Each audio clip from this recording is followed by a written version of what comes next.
साथियों ये देखिएगा, ये है अर्थवर्म, हिंदी में बोले तो केचुआ। चलिए देखते हैं कि जब हम केचुए के ऊपर यूरिया डालते हैं तो क्या होता है। आप देख सकते हैं यूरिया डलते ही केचुआ कैसे छटपटाने लग रहा है और 30 सेकंड के अंदर ही इस बेचारे की मौत हो जाएगी।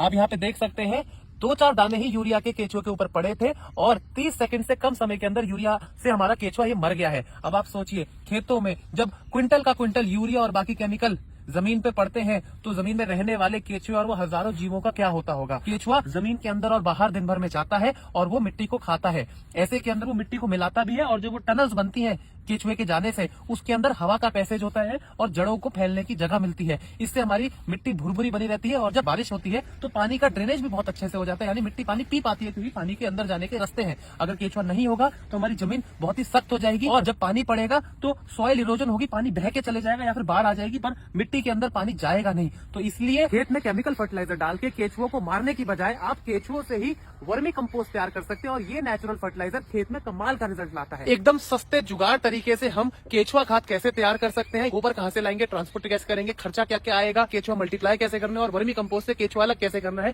बारिशों में कैसे बचाना है केचुए को, A to Z सारी जानकारी बहुत ही कमाल के 6 घंटे के ऑनलाइन कोर्स में दी गई है। अगर आप ज्वाइन करना चाहते हैं तो मुझे मैसेज करिएगा।